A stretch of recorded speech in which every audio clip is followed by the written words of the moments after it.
Dragon Ball Super was terribly written and should never have been made. Well, I mean, that's the internet's interpretation of the series, but I feel like there are actually some good moments within the series, such as all the times when we actually got to see the characters breathe for once. And of course, Goku's tractor. But definitely, there were some very questionable and not very good writing decisions made. And I found an article which has got me thinking, what were the worst writing decisions in Dragon Ball Super? So CBR, they usually write okay articles. They certainly don't get my blood boiling like Screen Rant sometimes. This article certainly got me thinking. 10 worst writing decisions in Dragon Ball Super. So at times, Akira Toriyama takes even more control, like his role in writing the entire screenplay for Dragon Ball Super Superhero. However, despite the involvement of Toriyama, Dragon Ball Super is far from perfect and has possessed some truly awful writing decisions. Well, I mean, that's a little bit erroneous in the sense that Toriyama, his involvement in the main Super anime series and manga was him giving bullet points to the anime team and Toyotaro and then going from that. Both of those products were based on interpretation from a very minimal document, so that's not exactly big involvement. So number 10 is Goku absorbing the Super Saiyan God power. Okay. Goku's taken a few shortcuts throughout the entirety of Dragon Ball, and sadly, Super Saiyan God is one of them. Goku spent years training, and the only way he was able to match Beerus in combat was by borrowing the power of others. This was an uncharacteristic thing for Goku to do. What? Goku has, in the movies as well, just gone, "Everyone, please, lend me your energy." What about the Spirit Bomb? That's literally the definition of borrowing other people's powers to defeat the enemy. However, the worst part is that Goku's somehow able to absorb this power and keep it as its own.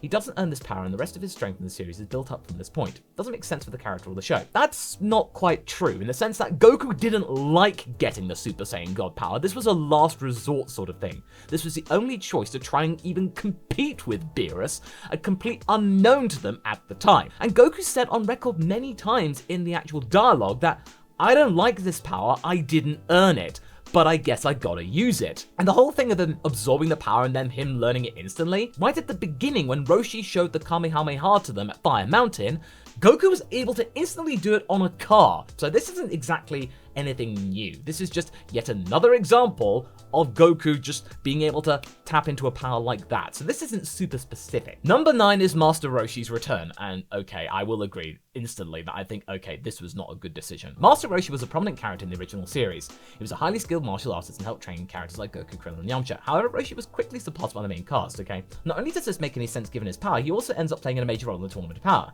This makes no sense considering how baffled Roshi was by other character skills in the original series. Apart from the sacrifice he made in the actual Tournament of Power, which was actually done well, and him actually getting over his, dirty thoughts. The rest of it though, including the Tenshinhan Dojo saga, yeah, that was just weird. And then he completely relapsed in the Moro saga, so I will agree with this one. This was not a good decision for Super, and the fact that Master Roshi's antics led to Dragon Ball Super being banned on Argentinian TV, I mean, this is just another reason why this point is actually kind of fair. Number 8, Potara fusions become useless. Potara fusion was initially seen as the strongest version of fusion in Dragon Ball. This is part due to the fact that Potara fusion was originally supposed to be a permanent combination of two characters. True. Originally, there wasn't a strong explanation as to why Goku and Vegeta were infused in Majin Buu's body, but this was retconned in Dragon Ball Super. It was. In Super, the fusion now lasts an hour, which is 30 minutes longer than the dance fusion. This makes Potara fusion completely pointless. The fusion dance thing has the same issue, because Gotenks in Super Saiyan 3, they didn't have 30 minutes, they had 5 minutes. That kind of means that the technique is becoming less and less relevant as the powers increase. So this isn't just a Potara thing, this is just a fusion thing in general. Thanks to Gogeta and the Broly movie, both of their personalities are actually just the same. It depends on what you have to hand. I'll give it that Potara has certainly climbed down to the point where they're just sort of mix and match things. Not to mention the fact that Vegito had a different personality. Gogeta was far more stoic and cool. Then number 7 is letting Frieza join Team Universe 7. I'm a little bit on the fence about this, but what does this say? Frieza is a villain who never learns from his mistakes and is constantly returned in Dragon Ball. True. His resurrection for the Tournament of Power felt so unbelievably out of character for Goku and Frieza. Agreed, that was a really weird decision at the time. There's absolutely no reason that Goku would have returned this kind of danger to the world. Well, they kind of had no choice, and he remembered that, oh yeah, that Frieza guy's really strong. Secondly, Frieza despises Goku and the others with a deep hatred that goes far beyond the care of his own life. Well, actually, he kind of does. I think, really, he has a chance to be alive again, and also, with the destruction of reality, he wouldn't exist at all, so of course he would want to keep it. But honestly, I don't think this is the worst decision. It was at the time, but we managed to actually let the series cook, and ultimately, it kind of paid off. And now Frieza has become a sort of anti-villain within Dragon Ball Super, and now we get Black Frieza, and it's actually kind of worked. It certainly wasn't the worst decision, and it actually had a good payoff at the end of it all, so I think this was a little bit unfair. Next one, the universes are dry and they feel small. One of the most exciting aspects of the Tournament of Power was to see the various new species that would come from each universe. There was an opportunity to add deep backstories with interesting world building as well. However, little was done in this regard. Yeah, that was kind of true. We did see a couple of planets in Universe 2, a room in Universe 3. We saw a fair bit of Sadala in Universe 6, but we've never been back since. Mostly Universe 11 because the Pride Troopers and Jiren and Toppo were there, and that's it. The rest of the time in all the other universes, we kind of just saw the domains of the Supreme Kais and the Gods of Destruction. Many of them didn't even feel like a single planet. Agreed. They've not really come back and actually explored these universes in a different series or side series or even in movies. Is a missed opportunity, which is why I think the fan manga Kakame is actually really good in Gohan exploring the Pride Troopers based on his history as the Great Saiyaman. This one is actually kind of fair. Number 5, Ultra Instinct. Alright, okay, I'm listening. Ultra Instinct's been a huge headache in both the anime and the manga. In the anime, the transformation simply served as a plot armor device with no real apparent depth.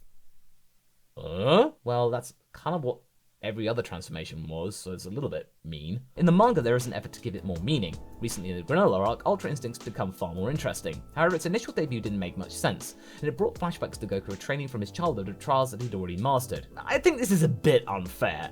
Goku's always increasing the boundaries and brand new actual peaks of what his power can actually achieve. I will agree that the manga is actually exploring Ultra Instinct a little more, because Whis actually told Goku that what he knows right now with mastered Ultra Instinct at the end of Dragon Ball Super is only the beginning of learning what Ultra Instinct is really all about. It doesn't always have to be a technique or a transformation, it's about you as a person. In terms of being the 5th worst choice in Super?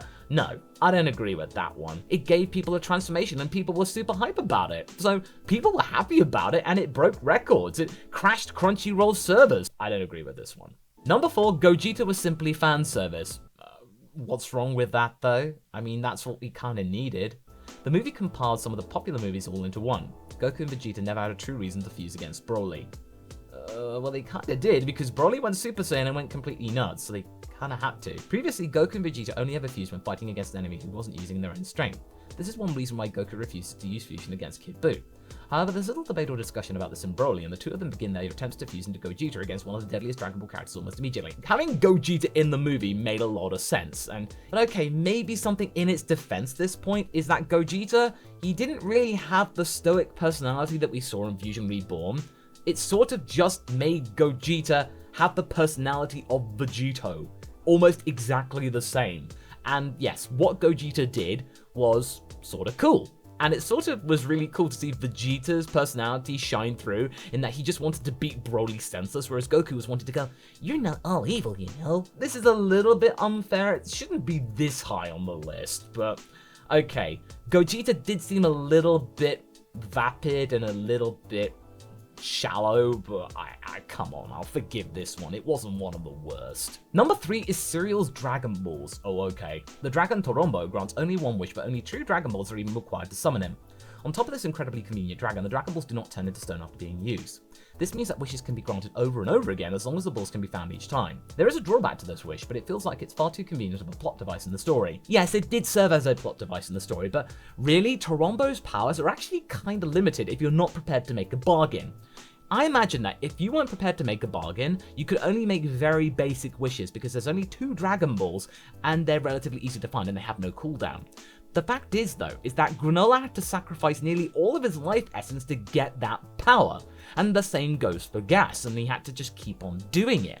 So there were really big drawbacks. I mean, Granola only had like 3 years left to live after getting all of that power to become the strongest in the universe, so you really had to make a difficult choice. But I will agree, the fact that really the Dragon Balls get to exist, and that Monito didn't die at the end of it all, or he didn't deactivate the Dragon Balls, which you can do, although arguably Monito actually didn't make those Dragon Balls. He was only in charge of actually making sure they were maintained. They just sort of go, "I promise to hide them away and never use them again." But they still exist. The fact is, though, the Cerulean Dragon Balls do exist. So, okay, I will say that it wasn't the greatest of writing decisions, but it's a fairly decent concept.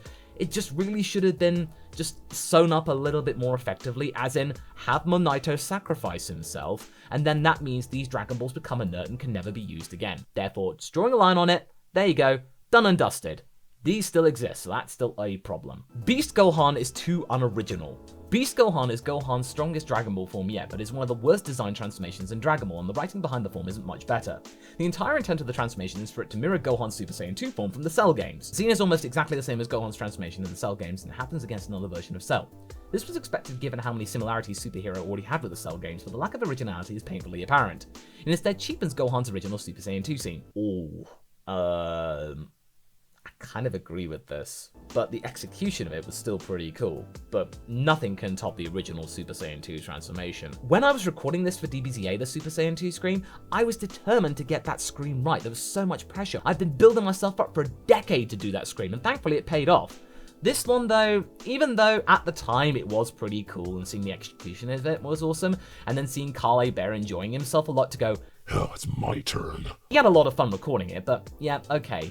In hindsight, it is just a little bit like, oh, we're just seeing this again, but alright, okay, cool.